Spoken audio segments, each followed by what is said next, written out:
Welcome to all of you and thank you for your interest for the topics that I'll present right now. Are cormorants and catfish invasive species on the territory of the European Union? Let us start with the cormorants, a bird that exclusively eats fish. Various species of cormorants have always been living in Europe, mainly the great cormoran and, at a much smaller scale, the pygmy cormorant. The colonies of pygmy cormorants are small and mainly located in Greek Axios Delta or in the Danube Delta in Romania. Existing in modest numbers and being confined to restricted areas, these very small cormorants do not create any problems. The same is the case with Phalacrocorax carbo, a bird very similar to the great cormorant. These birds mainly live along the coast of Great Britain and Norway. They do not create any major problems in European freshwater. Things look quite different in what regards the great cormorant, Phalacrocorax carbo sinensis. This bird has initially been home along the European coasts. About 3,500 to 4,300 breeding pairs existed in the 60s of the last century, and they were pure marine species. Then things have changed in the behavior of this highly intelligent bird. Due to human activities, the fish populations shrinked along the coasts, and the cormorants started to find their prey not along the coasts, but in freshwater. Within 2 or 3 decades, 1 million breeding pairs have invaded all the European freshwaters, from Sweden down to Italy, from Portugal to Romania. Meanwhile, they can be found everywhere. While these birds were initially a migratory species feeding in salt water, they are now a sedentary freshwater species in most of the European countries. So far so good, if these birds were not so hungry. An adult cormorant needs about 500 grams of fish every day. If it is cold, even more. In addition, they wound a lot of fish while hunting fish that later die. So the average predation of a single cormorant is between half a kilo and 1 kilo of living fish per day. With over 2 million of cormorants in Europe, this is a daily destruction of 1,000 to 2,000 tons of fish. The next problem is that the victims of these freshwater cormorants never got acquainted with these predators during evolution. Clearwater fish like trout, grayling, char or salmon were never confronted with such a predator. They barely swim off when a cormorant approaches them. The result is that many creeks, brooks and smaller rivers and waters have seen the indigenous species vanish. The fish populations of many waters in Western and Central Europe have been completely destroyed. This destruction goes so far that many of the endemic fish species, genetically perfectly adapted to their habitat throughout millions of years, are being completely destroyed and definitely lost for the future. Stocking fish of the same species, but with different origins, is not a solution, as the genetic strain of the fish initially or still present is being polluted. There is no way to repair the damage cormorants have already created in European freshwater. The only thing we can hope for is to slow this destruction as soon as possible. The damage and loss created by the great cormorant is not only harming the future of angling, but is a harm for the biodiversity of Europe. The great cormorant has initially been a bird feeding in saltwater. It now became a freshwater species, severely harming the freshwater fish stocks of European freshwater. It has no place in inland waters. The great cormorant has become an invasive species. We from the EFTA and EEA secured the European Parliament's support 10 years ago for a pan-European cormorant management plan. However, a number of EU member states still block such a plan being put in place. We continue to push that issue. Anyway, our cormorant lobbying efforts over many years have increased the awareness and understanding of the scale of the problem. We now see positive cormorant measures in place or to be put in place by some EU member states. That would not have happened without our continued efforts. Together, EFTA and EEA arguably is the most knowledgeable entity on cormorant issues in Europe and in close contact with external fisheries and cormorant experts and scientists. Now let us talk about another species that many regard as invasive and/or as a nuisance, the European catfish Silurus glanis. The origin of this species lies in the Danube basin in the heart of Europe. By the way of illegal introductions, these fish have found their way into many other watersheds. Today they are well present in the northern Eurasian hemisphere, from Portugal to China. Catfish are the biggest freshwater fish of Europe. Some sturgeon can grow bigger, but sturgeon are anadromous fish that spawn in freshwater and thrive in saltwater.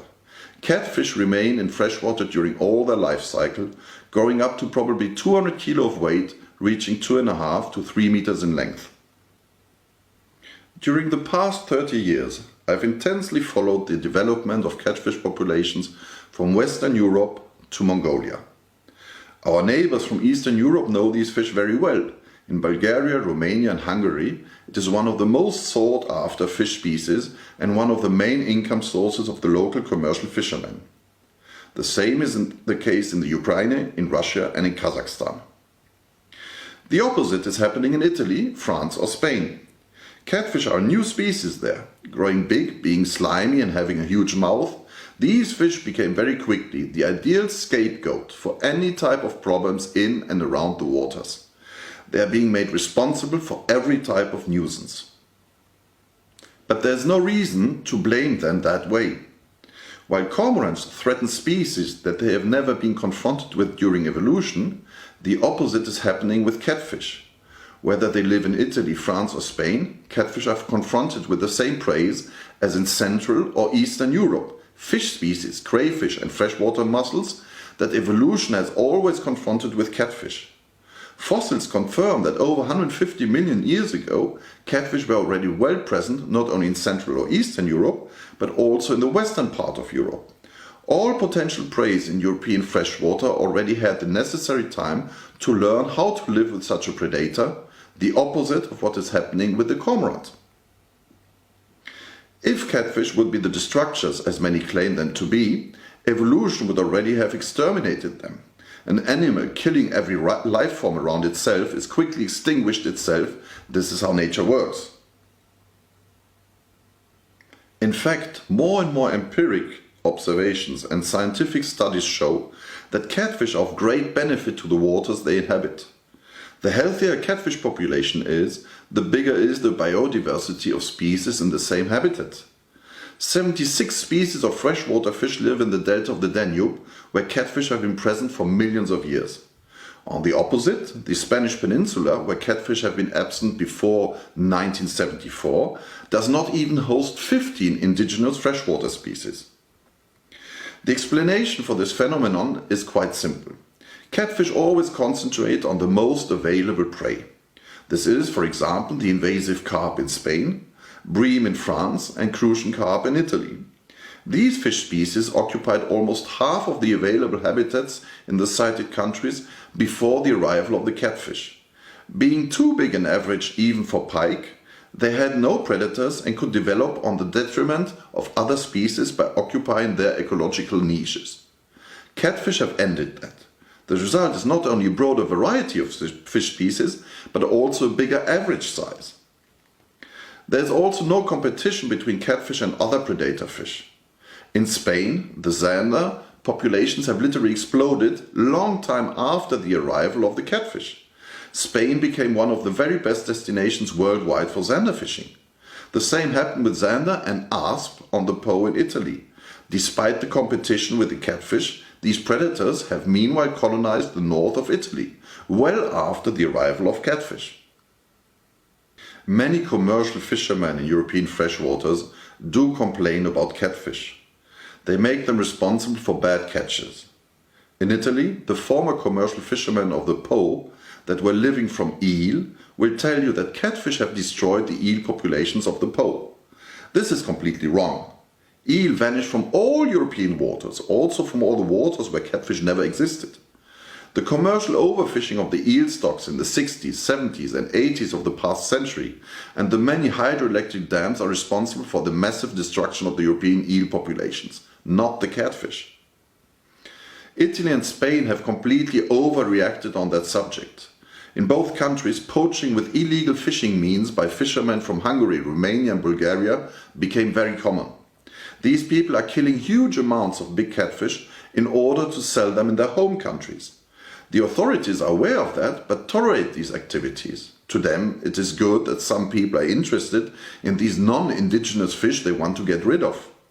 They know that it's illegal for non-commercial fishermen to sell their catch, but they welcome the fact that this kills a lot of catfish. What they are not aware about is the fact that catfish are excellent spawning fish with just 3 kilos of weight. So they can tolerate these poachers as long as they want. They will never ever get rid of the catfish again. It is impossible to exterminate the present catfish populations. But what this poaching can destroy is all the tourism catfish has generated in Italy, France or Spain. Year by year, thousands of anglers are coming from abroad to visit France, Italy or Spain in quest of big catfish. Dozens of fishing camps along the Po and Ebro offer their services, but also generate employments and taxes. Along the Po, these camps are the only source of international tourism. The same is happening along the Spanish Ebro. The province of Aragon, a poor and non-touristical part of Spain, attracts about 40,000 anglers from all over Europe, year by year. This is a lot, as these anglers usually stay for 1 or 2 weeks. The poaching and illegal sale of catfish does only generate some black money as turnover. So instead of working against the catfish, which reminds us of the fights of Don Quixote, it is much better to work with the catfish by taking profit of all the tourism these fish can generate in rural parts of Europe, and by taking profit of a higher biodiversity underwater and a bigger average size of all the other fish species. While cormorants are an invasive species, catfish are not. They are non-native species of high-benefit European waters. So let us rather learn to live with them than against them. Thank you very much for your attention.